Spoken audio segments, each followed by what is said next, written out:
আচ্ছা, আপনারা আমাকে বলুন, ঢাকা শহরে যে বাসগুলো, এগুলোর দিকে তাকানো হয়?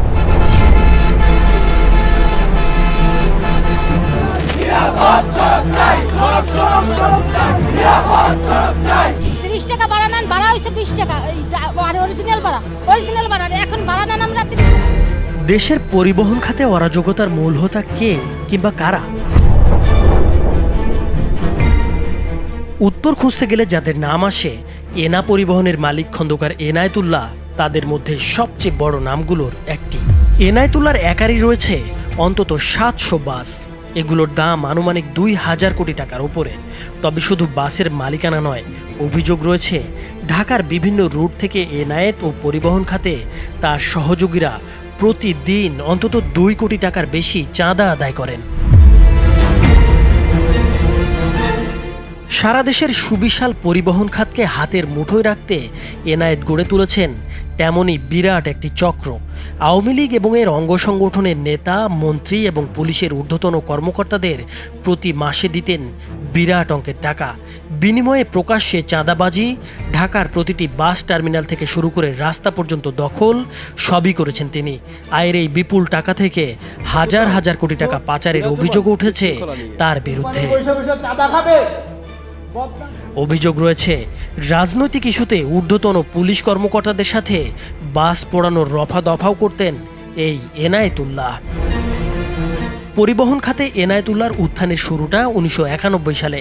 মাত্র একটি বাস শেয়ারে কিনে এই খাতে ব্যবসা শুরু তার। ওই বছরই বিএনপি সরকারের সময় মালিক সমিতির সাধারণ সম্পাদকের পদ বাগিয়ে নেন। শুরু হয় পরিবহন খাতে তার চাঁদাবাজি। পরের মাত্র 8 বছরেই 20টি বাসের মালিক হন তিনি। রাজনীতিতে নামার সময় বিএনপির সাইনবোর্ড ব্যবহার করলেও সময় বুঝে ভোল পাল্টান। ক্ষমতার পালাবদলের হাও বুঝে যোগ দেন আওয়ামী লীগে। এখন তিনি ঢাকা মহানগর দক্ষিণ আওয়ামী লীগের সহ সভাপতি। এই পদকে সাইনবোর্ড হিসেবে ব্যবহার করেই তিনি পরিবহন খাতের বড় মাফিয়াদের একজনে পরিণত হন। গত কয়েক বছর ধরে এই খাতে একক রাজত্ব তার। চাঁদাবাজি সিন্ডিকেটের বাইরেও সশস্ত্র ক্যাডার বাহিনী দিয়ে পরিবহন সেক্টরকে জিম্মি করে রাখার অভিযোগ এখন জোরে সোরে উঠেছে তার বিরুদ্ধে। কিন্তু আন্দোলন নামে যেন পরিবহন খাতকে ক্ষতিগ্রস্ত করা না হয়। ঢাকা সড়ক পরিবহন ও বাংলাদেশ সড়ক পরিবহন মালিক সমিতি চলত তার হাতের ইশারায়। এনায়েতুল্লাহর বিরুদ্ধে সাবেক প্রধানমন্ত্রী শেখ হাসিনার কাছে একাধিকবার লিখিত অভিযোগ দেওয়া হয়েছিল। তার এতই প্রভাব ছিল যে স্বয়ং শেখ হাসিনাও তার বিরুদ্ধে কোনো ব্যবস্থা নেয়নি। 2018 সালে শিক্ষার্থীদের নিরাপদ সড়ক চাই আন্দোলনের বিপরীতে সরকারের নেওয়া নানা সিদ্ধান্ত বাস্তবায়ন করা সম্ভব হয়নি এই এনায়েতুল্লাহর কারণে। মনে করা হয় তার প্রভাবের কারণেই সড়ক মহাসড়কে বাস চালকরা এতটা বেপরোয়া। পরিবহন সংশ্লিষ্ট সূত্রগুলো এখন মুখ খুলতে শুরু করেছে। তারা বলছে এই খাতে যত অরাজকতা হয়েছে পরিবহন শ্রমিক ফেডারেশনের নেতা শাহজাহান খান, মহাসচিব ওসমান গনিসহ আরও কয়েকজনের মাধ্যমেই হয়েছে। আর সবার ওপর ছড়ি ঘোরাতেন খন্দকার এনায়েত। আওয়ামী লীগ সহ এর বিভিন্ন অঙ্গ সংগঠনের প্রভাবশালী নেতাদের বশে রাখতে চাঁদাবাজির বিপুল অর্থের ভাগ দিতেন নিয়মিত। এছাড়া সরকারের সাবেক ও বর্তমান মন্ত্রী, পুলিশের ঊর্ধ্বতন কর্মকর্তাদের মাসে মাসে বিপুল পরিমাণ টাকা দিতেন। এসব কারণে প্রকাশ্যে চাঁদাবাজির মতো ঘটনার পরও কেউ প্রতিবাদ বা মুখ খোলার সাহস পায়নি। যে দেশে ভোটার আইডি কার্ড জাল হয়। খন্দকার এনায়েতুল্লাহ তার কিছু সহযোগীদের নিয়ে পুরো পরিবহন সেক্টরকে জিম্মি করে রেখেছিলেন।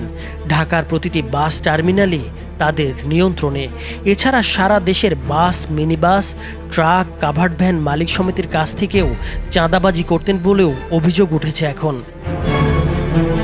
ঢাকার বিভিন্ন জায়গায় রয়েছে একাধিক বাড়ি, ফ্ল্যাট, প্লট।